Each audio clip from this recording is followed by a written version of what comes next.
today? Thoughts with the season approaching? How do you feel about the position you're in right now? I think Governor Romney will do wonderful as president of the United States. Okay, I'm sorry, what's your question? Let's start with something easy. Talk about what you're going to be doing today with the community, with the Shamrock Foundation. This is great. The Shamrock Foundation gives so much money to charity, and it's just great to be a part of, and to be. We have such great ownership that puts a great deal of time and effort into the preparation and planning, and it's a big part of their mission. And today's just one of a bunch of days that will help the Shamrock Foundation throughout the year. You're a big golfer. How do you think you'll do today?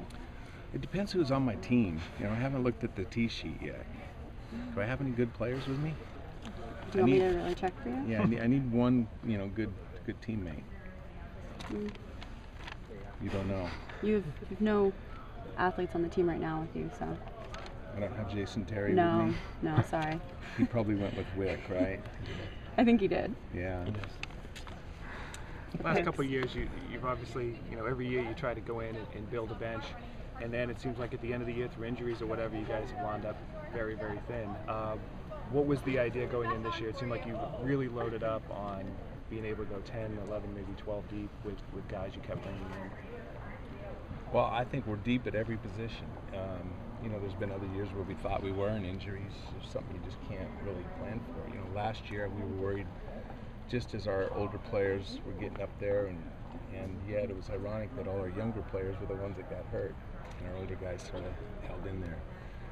We have a lot of depth, particularly at the big positions, but we're deep at point, and 2, and 3, and 4, and 5, and I'm excited about our depth. What have you seen out of Darko last year or last 2 years that you think is going to help you? So Darko has been a good player in stretches in his career, and he has struggled in other places. And he's a big body, and he knows how to play. And we're hopeful that he can, in our system with our guys. It seems like everybody that we've played at our center position over the last few years has thrived in our system, and playing with opposite KG and with Rondo but we like his intelligence on the court and his passing ability, and he's 7'1", 270 pounds, so that helps. Yeah, motivation and confidence have been issues for him. With playing with Kevin and being coached by Doc, do you think that will help him? I do think it will. I think it's a great opportunity for him, and he did not have a good year last year in Minnesota, and he had a good year the year before. At this time last year, he was unavailable. Yeah. He was a guy that you couldn't get, and coming off of a good year the previous year, and he's 27 years old, and he's, like I said, he's healthy, and he's big and strong, and we need size. Do you look at his age and you look at him as a guy who can get better? Oh, absolutely. Yeah. I think he has. I think that he has shown signs, but he hasn't been consistent. And so time will tell. There's a lot of competition at the big positions. With Jason and Fab has looked good in the September play here in the facility, and there's a lot of competition there. Brandon's going to play some there. KG will play some there. Jared Solinger. So we have a lot of depth there and a lot of competition to play opposite our 4 stars. Were you surprised? I'm sorry, Murph. Were you surprised by Keon's decision, or did you anticipate was that coming? And do you think about maybe doing something else at that guard position before? Not really surprised. Keon and I had a lot of conversations, so we sort of thought it might be going that way. But we probably won't bring anybody else in. No, we like our young guys. We like Chris Joseph and Deontay Christmas and Jamar Smith, and they'll be competing for that last spot. What if Kevin looks at the number of guys you have at 5 and says, I'd like to go back to 4?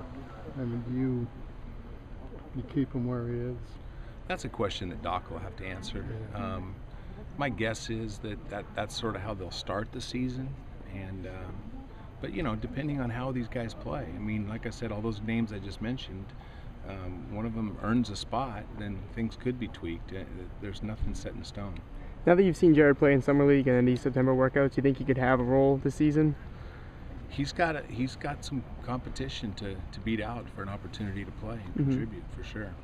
Was it nice to see Rondo kind of organize those team workouts out in LA and get the guys together and start that chemistry process and whatnot? Yeah, Rondo's been great. You know, he's maturing all the time and showing great leadership skills, and he looks wonderful physically too. And as soon as he steps in the gym with all the young guys, you can just see there's the difference, and the guys really respect him. What do you think got a lot of guys who combination play- Jason and Courtney are going to bring to the backcourt, kind of changing it from maybe the way it was kind of solidified for a couple of years with the rotation you have? How is it going to be different with Jason and Courtney back there? Well, Jason gives us another playmaker. You know, he is a shot maker also, and he can play off the ball playing with Rondo, but he also can run pick and rolls. So he gives us another guy that can handle the ball. Courtney is a good defender, and he can make open shots, and he's not as much of a creator, but a solid player, a solid guy that can make open shots and defend multiple positions. So we just really like both those guys. They're great character guys and hard-working players, and they'll fit into our system wonderfully. In years past, without